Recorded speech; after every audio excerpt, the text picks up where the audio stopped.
ভারতীয়দের কাছে প্রধান খাদ্য নিঃসন্দেহে ভাত। দেশের যে কোনো প্রান্তে যান না কেন, ভাত ডাল খাওয়ার অভ্যাস প্রায় সকলেরই আছে। বাড়ির বড়রা আমাদের প্রতিদিন ভাত খাওয়ার পরামর্শ দেন। অল্প হোক বা বেশি, ভাত না খেলে দুপুরের বা রাতের খাওয়া যেন একেবারেই অসম্পূর্ণ লাগে। 8 হোক বা 80, রুটির চেয়ে ভাত পাতে পেলে হাসি মুখ দেখা যায় বেশিরভাগেরই। বাড়িতে তাই চাল মজুদ রাখা গৃহস্থের সাধারণ অভ্যাস। প্রতিটি বাড়িতেই বড় ড্রামে বা হাঁড়ি বা কৌটোয় রেখে দেওয়া হয় চাল। কিন্তু এই চালেই কদিনের মধ্যে দেখা যায় এক ধরনের কালো কালো পোকা গিজগিজ করতে। সাধারণ মধ্যবিত্ত ঘর হোক বা উচ্চবিত্ত পরিবার, এই সমস্যা থেকে রেহাই নেই কারো। প্রায়ই চালের কৌটোয় পোকা ঘুরতে দেখে ভাত খাওয়ার ইচ্ছাই চলে যায়। বেশ কিছু বাড়িতেই দেখা যায় মা ঠাকুমারা কী না কী করেন এই চালের পোকা তাড়াতে। কখনো থালায় করে রোদে দেন, তো কখনো আবার চালুনিতে ছেলে নেন চাল। এই ধরনের পোকামাকড় দূর করার জন্য খুব পরিশ্রম করেন ঘরের গিন্নিরা, কিন্তু তারপরও কিছুতেই যেতে চায় না এই পোকামাকড়গুলো। ফলে পুরো চালই নষ্ট হয়ে যায়। মুদি দোকান থেকে আনা চাল যতই পরিষ্কার করো না কেন, ওই পোকার হাত থেকে নিস্তার নেই।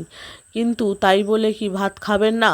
বাড়িতে চালের কৌটো থেকে চাল এবং ডালের এই সব পোকা সহজে দূর করার জন্য কি করা উচিত জানেন কি? আসুন আজ জেনে নিই এর আসল কৌশলটি, যা দিয়ে সহজেই চাল এবং ডাল পরিষ্কার করে ফেলা যায় মাত্র কয়েক মিনিটেই। প্রথমত মনে রাখবেন, পোকার হাত থেকে বাঁচতে মুদি দোকান থেকে আনা চাল সঠিক জায়গায় সংরক্ষণ করা জরুরি। অন্যথায় চালের পোকার সঙ্গে সঙ্গে ঘরের পোকাও এতে ঢুকে পড়বে, আর সব কিছু পরিষ্কার করতে নাজেহাল হতে হবে আপনাকে। প্রথমত নিম পাতা দিয়ে চালের পোকা দূর করতে পারেন। প্রথমে নিম পাতাগুলি নিয়ে একটি বান্ডিলে বেঁধে নিন। এরপর এটি একটি চালের কৌটোয় রাখুন এবং কৌটোটি বেশ অনেকক্ষণ রোদে রাখুন। মনে রাখবেন, চালের কৌটো এই সময় বন্ধ রাখা উচিত নয়। লবঙ্গ দিয়েও আপনারা পোকা দূর করতে পারেন। একটি চালের কৌটোয় 8 থেকে 9টি লবঙ্গ রেখে অন্ধকার জায়গায় রাখুন।